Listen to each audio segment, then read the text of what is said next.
unravel as the light fades from you. Tales of old and stories bold, secrets waiting to be heard. Adventures start with every turn. Welcome to Tales of the Beard. Tales of old and stories bold, secrets waiting to be heard. Adventures start with every turn. Welcome to Tales of the Beard.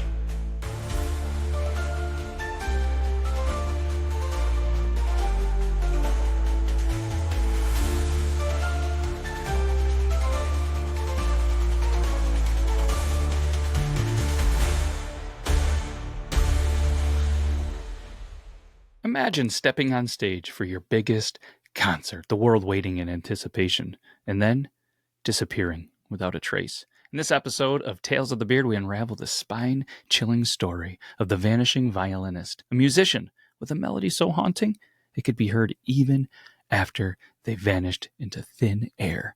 Was it the final note of a haunted symphony, or something far more sinister? Tune in, if you dare, as we pluck the strings of mystery and intrigue to uncover what really happened.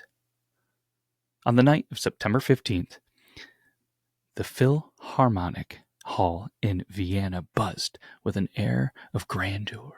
The sold-out audience, a mixed elite of patrons, avid music lovers, and international press, eagerly awaited the main event, a performance by the world-renowned violinist Sarah LeClair.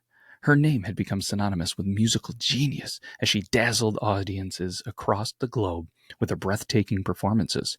But tonight's concert was unlike any other.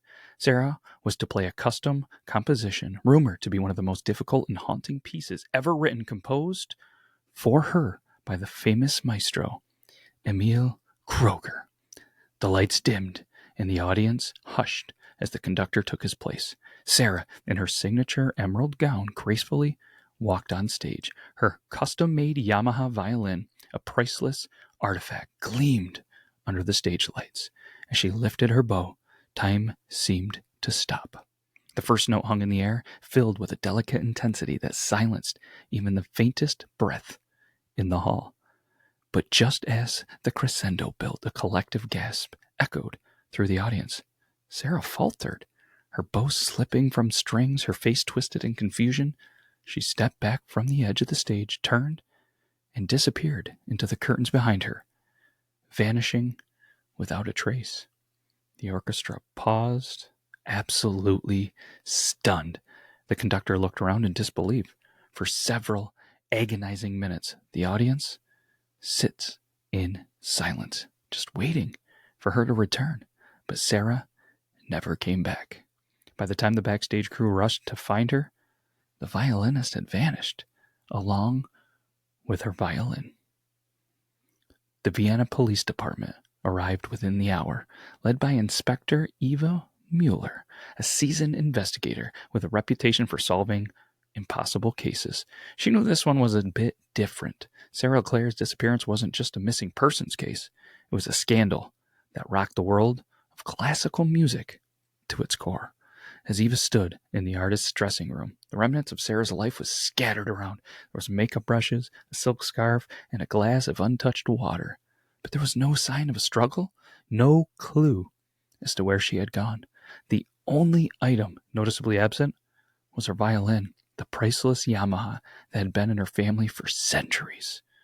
"We have to assume this was premeditated," said Detective Hans Dirch, Eva's right-hand man. "No one just vanishes in the middle of a performance. Someone must have taken her." Eva nodded. "Or she left on her own. But why?" That was the question no one could answer. Sarah had no known enemies, no public scandals. She was loved by fans and colleagues alike.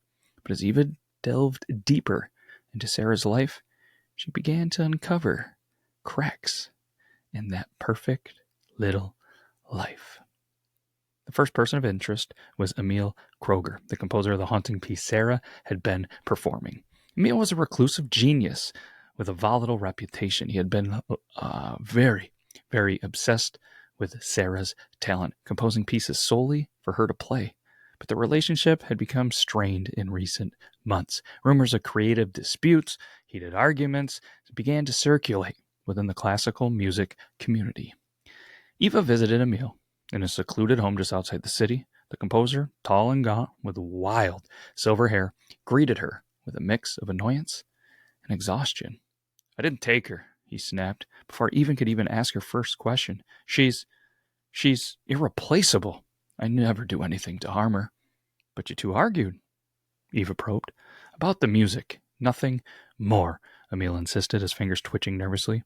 "She was pushing herself too hard. The piece I wrote, it's not meant to be played by human hands." "I tried to warn her."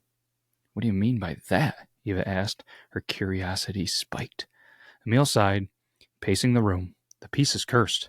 At least that's what some say. It's a composition that demands everything from the player, their skill, their soul. Sarah believes she can master it, but I think it was consuming her." Eva left the composer's house with more questions than answers. Was Emil simply a mad genius, or was there truth to his cryptic warnings? Next on her list was Sarah's husband, Marcus LeClair. Marcus was a successful investment banker. Marcus had been at the concert, but left during intermission, claiming he had an urgent business call. Eva met him at their townhouse, where he appeared devastated by his wife's disappearance. "Sarah was everything to me," Marcus said, his voice cracking. "I have no idea where she could be. She would never just leave without telling me." But as Eva pressed further, she uncovered financial troubles Marcus had been keeping hidden. He had made a series of risky investments that backfired, leaving the couple on the verge of bankruptcy. Was Marcus desperate enough to orchestrate his wife's disappearance in order to cash in on the life insurance policy? And then there was Sophie Mercier, Sarah's understudy. Talented violinist in her own right, Sophie always lived in Sarah's shadow. She said some said that she was jealous, that she had longed for the fame and adoration that came with being the world's top violinist. Eva found Sophia practicing at a small concert hall, her eyes still red from crying. "I would never hurt Sarah," Sophie said, clutching her violin tightly. "She was my mentor, my friend. I owe everything to her." But there was something in Sophie's demeanor, just an unease, a hint of envy, that Eva couldn't shake. Could Sophie have seen Sarah's disappearance as an opportunity to finally step into the spotlight? As the investigation deepened, Eva began to unravel a more complicated story than she had ever anticipated. A visit to Sarah's childhood home in rural France uncovered secrets from the violinist's past. Sarah had been a prodigy, discovered at the age of 5 by a renowned music teacher, but her rise to fame, it didn't come without sacrifices. In interviews with old friends, teachers, Eva learned that Sarah had been obsessed with perfection from a young age. She practiced for hours on end, often isolating herself from others. Her mother, a strict, demanding woman, pushed her relentlessly, insisting that Sarah had become the best violinist in the world. One former teacher revealed a troubling detail. As a child, Sarah had suffered from vivid nightmares, dreams of a dark figure following her, whispering secrets about her violin. She used to say the violin spoke to her, the teacher recalled. "I always thought it was just a child's imagination, but sometimes it felt like there was more to it." Eva's investigation into the violin itself revealed a chilling history. The Yamaha had been passed down through generations of Sarah's family, but it was said to be cursed. Several of its previous owners had met tragic ends. One died mysteriously on stage during a performance. Another disappeared without a trace. Was Sarah's disappearance connected to the violin's dark past? Had she become the latest victim of a centuries-old curse? With no leads and the mounting pressure from the media, Eva felt the weight of the case bearing down on her. But then a breakthrough came through in the form of an anonymous letter. The note, written in a shaky hand, simply read, "The truth lies in the music." The letter led Eva back to Emil Kroger's composition. She listened to a recording of the piece Sarah had been playing the night she disappeared, paying close attention to every note, every pause. There was something unsettling about the music, an undercurrent of tension, of something hidden beneath the surface. even consulted with a musicologist who discovered a series of cryptic messages embedded within the composition. The notes, they spelled out a name: Felix Duval, a reclusive violin maker who had disappeared decades ago under mysterious circumstances. Eva tracked down Felix's last known address, a crumbling mansion on the outskirts of Vienna. Inside, she found a hidden workshop filled with violins in various stages of disrepair. But more importantly, she found a diary, Felix's journal from the time he had crafted the Yamaha that now belonged to Sarah. The diary revealed the truth. Felix had made a deal with a mysterious patron, a man who claimed to have the power to make the violin sing like no other instrument in the world. In exchange, Felix had to agree to one condition: the violin would be cursed, forever binding its owner to the music. Sarah had been chosen by the violin, just as Felix had been chosen to craft it. The curse had claimed her, just as it had claimed others before her. Armed with this knowledge, Eva returned to the hall, determined to uncover the final piece of the puzzle. In the empty concert hall, she replayed the events of the night Sarah disappeared, walking the same path the violinist had taken. As Eva stood on the stage, she noticed something she hadn't before. There was a hidden door at the back of the stage, concealed behind the heavy curtains. The door led to a narrow passageway, which wound its way deep beneath the hall. At the end of the passage, Eva found a small, dimly lit room, and there, sitting in the center of the room, was Sarah's Yamaha violin. But Sarah herself was nowhere to be found. The room was cold, and as Eva reached for the violin, she felt a sudden rush of air. The music, the haunting melody of Emil's composition, filled the room, though no one was playing. And then, just as suddenly as it began, the music stopped. Sarah was gone, vanished into the very notes of the cursed violin. The case of Sarah LeClair's disappearance remained unsolved, though the violin was eventually recovered and returned to her family.